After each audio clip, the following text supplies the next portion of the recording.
Hello guys, this is Sunita. Welcome to your class.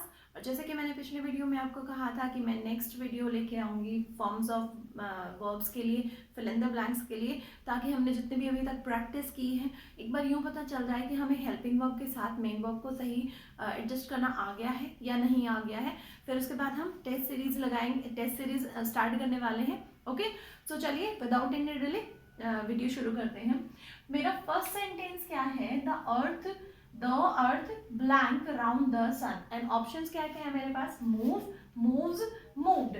Guys you can stop the, guys you just watch here कि reasons क्या क्या हैं। Okay, अब देखो मेरे पास अर्थ है। ओके, एक तो पहली तो रीजन मेरे पास क्या है कि ये अर्थ है।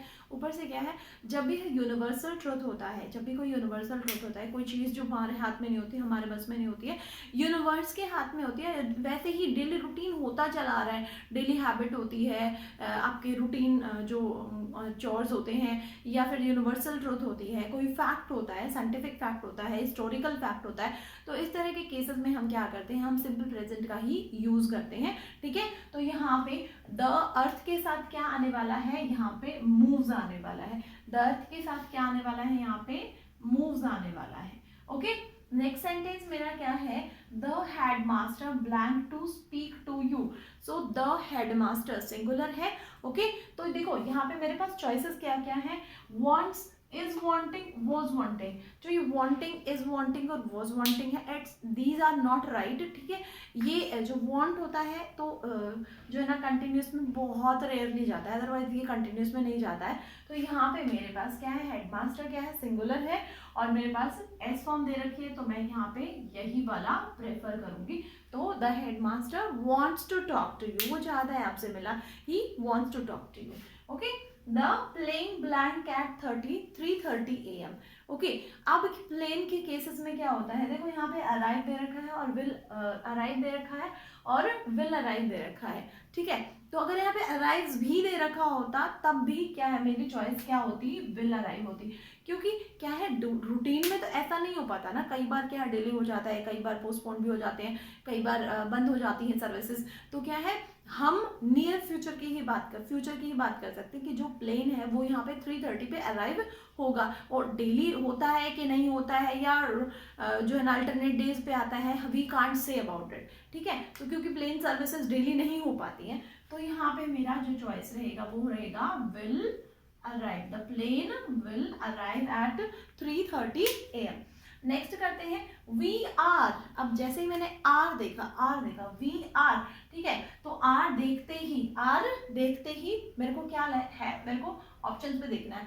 ईट, ईटिंग, एट। तो मेरे को क्या, कुछ भी नहीं देखना है। आर क्या है? कंटिन्यूस में आता है, बी की प्रेजेंट फॉर्म है, तो मैंने क्या करना है? सीधा का सीधा ईटिंग ही लगा देना है। ठीक है, you can read the full sentence, उसमें कोई हार्म नहीं है, बट ये बिल्कुल बहुत ही शॉर्टकट है, आपको बिल्कुल अच्छे से बहुत क्लियरली समझ में आनी चाहिए ये चीज। नेक्स्ट सेंटेंस क्या है मेरा? I shall have. अब देखो मैंने क्या देखा? Shall have, I shall have blank my exercise by then. अब शेल हैव इकट्ठा दे रखा है। शेल मतलब फ्यूचर और हैव मतलब परफेक्ट, और परफेक्ट में मेरी कौन सी वर्ब फॉर्म आती है?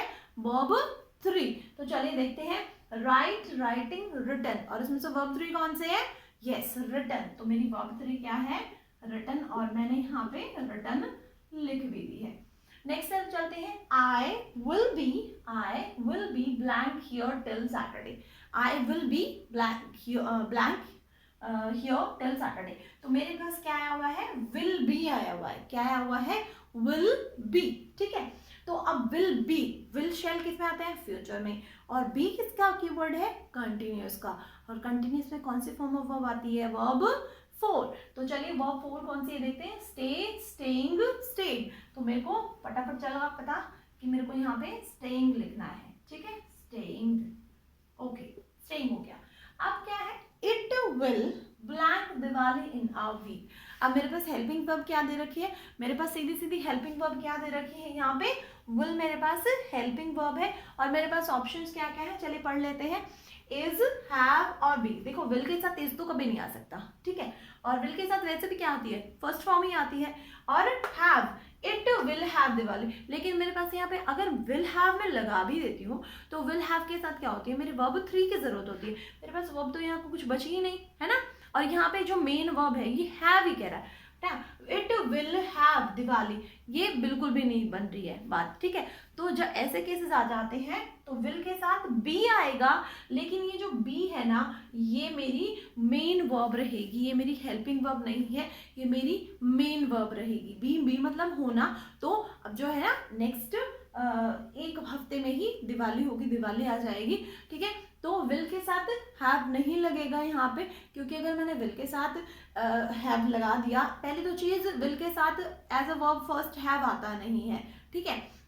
ये सिर्फ हेल्पिंग वर्ब में ही आता है। और अगर मान लो आता भी है तो ये वो केस नहीं है, ठीक है। यहाँ पे क्या है, बी ही आना है, क्योंकि यहाँ पे हमें होने की बात बोलनी है, ठीक है। तो यहाँ पे बी वर्ब फर्स्ट है तो विल के साथ मेरी वर्ब फर्स्ट आ गई है। Till then bye guys. अब हम प्रैक्टिस सेशन हमारा हो गया है, तो अब हम टेस्ट सीरीज शुरू करने वाले हैं। Thank you and have a nice day.